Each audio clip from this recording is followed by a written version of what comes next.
Okay, YouTube, we're back again. Today we got, I think Nikola Jokic has solved basketball. We watched a hot take earlier that said that if Jokic gets MVP and a ring this year, that he should be unanimously in top 10 talks, up with Bird and Magic in them all time. Obviously, I think JxmyHighroller is going to break it down in this video, what he did. He had a 55-point game, I think, some crazy like that, with a good field goal percentage. I didn't really see much of it, so we're gonna figure it out now. Make sure to like, comment, subscribe. Shout out JxmyHighroller, always making great basketball content. And let's get into it. While surfing through some NBA games last night, I landed on a close matchup between the Nuggets and the Clippers. 39-35 going into the second quarter. It's quite the barn burner we got going on here. I figured someone must be having themselves a night, so I took a quick glance at the box score. And nothing could have prepared me for what I found. Jokic had 25 in the first quarter? With 25 and 6 in the first quarter. I thought my eyes must be deceiving me, so I double-checked. I did not hear about and this. Sure enough, the man was dropping a nuke on the Clippers. Oh my By the end of gosh. the third quarter, the Nuggets had put the Clippers to bed. Jokic didn't really play much after that and jogged his way to a modest 55, 12, and 6. The craziest part about this performance wasn't even how incredible Jokic played in this game. It was how painfully easy he made it look. Has Nikola Jokic solved the game of basketball? He does make basketball look very easy, I'll be honest. Like, he just lackadaisically. Is that a word? Today's video is sponsored by puts the ball in the hoop. It's not like he's not like Wemby doing in and out tween step backs face shot. No. He just gets the ball, puts it down. He does what he has to do. Faders, shoulder into the chest, all that. Rocket Money sponsor me.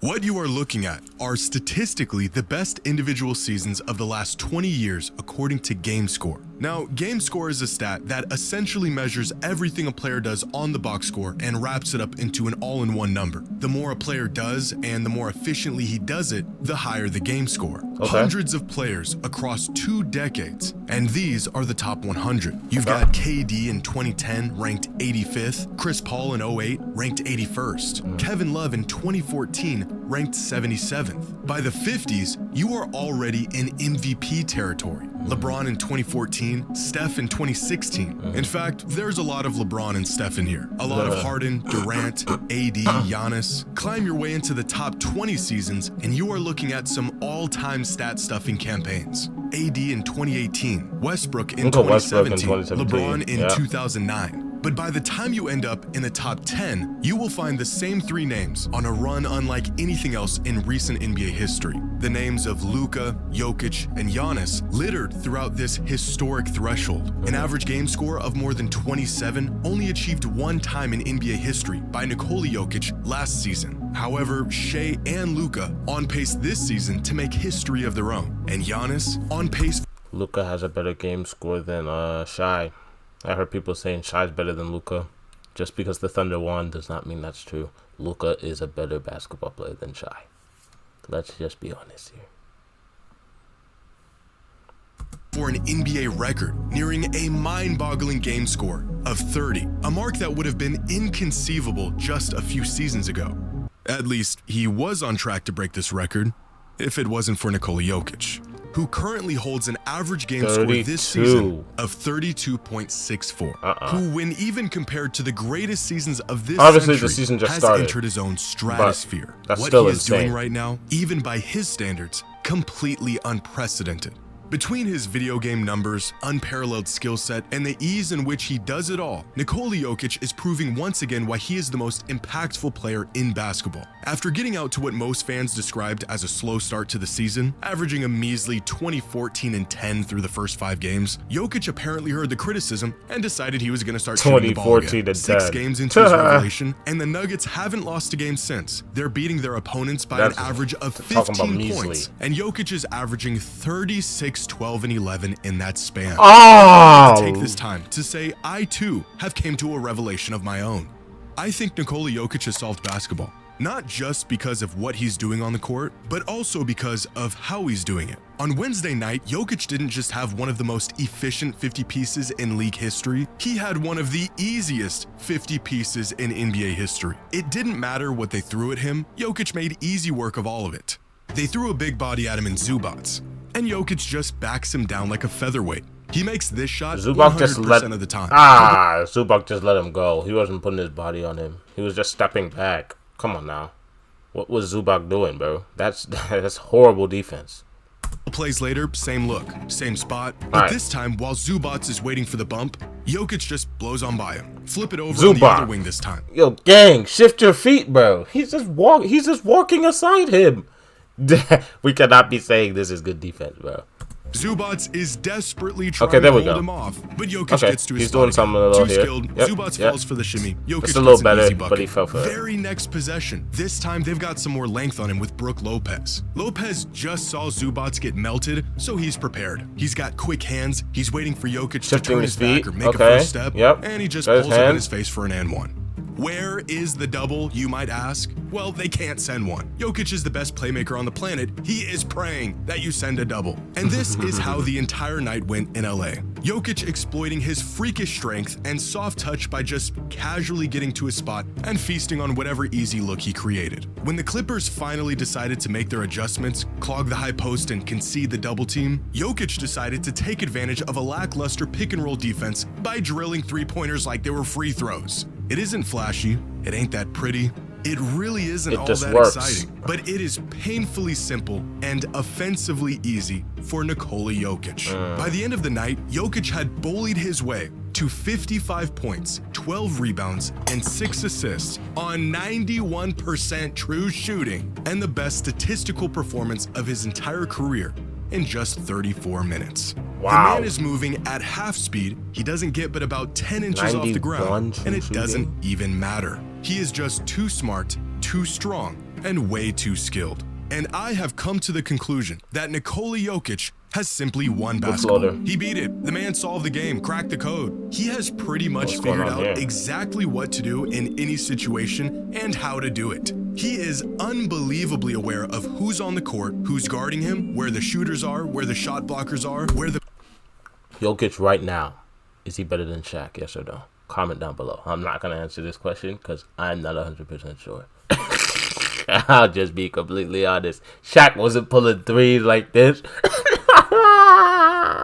Best shots will open up in 3 seconds. Those shots, what the defense will counter with, and he's already figured out how he'll counter that counter. More than his skill, he wasn't passing like touch, this either. More than his strength, it is his hyper-awareness and genius basketball IQ that makes him virtually impossible to guard. Jokic is an unrealistic example of what could happen if a player makes the right play every play. You're not going to make all of your shots, some of your passes might get broken up, but if you're finding the best shot, you're making the right passes, and you're recognizing those opportunities as they present themselves, things are bound to go well. Most players are smart enough to pick out a defense lagging to get back. Most big men will seal their man off for the potential one-on-one. Wasn't this the same game Russ had a triple-double? How many players are smart enough to not overthink this possession and just spin over their shoulder for an easy bucket? Or how about the fact that the Kings continued to leave this void open in the middle of the paint for an easy floater over and over and over? And by the time they adjust, you've already capitalized on it. When a player has a mismatch in transition, has he played 1B yet? I'm really interested to see how that goes. Recognize the mismatch and have the wherewithal to make good use of it. What about picking up on lapses in the defense before they even happen? Jokic sees an opportunity, he calls for the ball, he misdirects the defense with his eyes, and then finds a wide open Christian Brown for an easy bucket.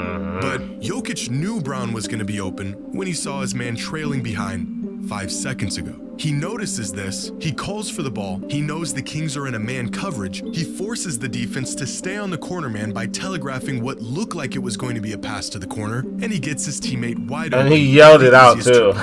Bro was like, yeah! He keeps it simple. How many of his points and rebounds come off of these tip-ins and putbacks, being in the right place to get these easy buckets, or these rolls to the basket where he finds space and keeps the ball high and just feeds it in? Sounds easy enough until you realize how many big men struggle struggle with this action, knowing when to float it, knowing how the defense reacted the last time you ran a similar action. It's the difference between an open 7-foot floater and forcing a tough layup. One of the quickest ways to spot a smart player is how quickly they make decisions and how much energy they exert to execute those decisions. What plays to make, what plays not to make, taking every last crumb the defense will give you and taking them efficiently. And there is no player more decisive with the skills to execute those decisions than Nikola Jokic. He doesn't have freakish athleticism to capitalize on for easy buckets, can't jump over his opponents or sprint past them. He isn't outlandishly tall or long in ways that would give him an advantage. In fact, he is about as average in stature and length as centers come. Instead, Jokic possesses a remarkable combination of attributes: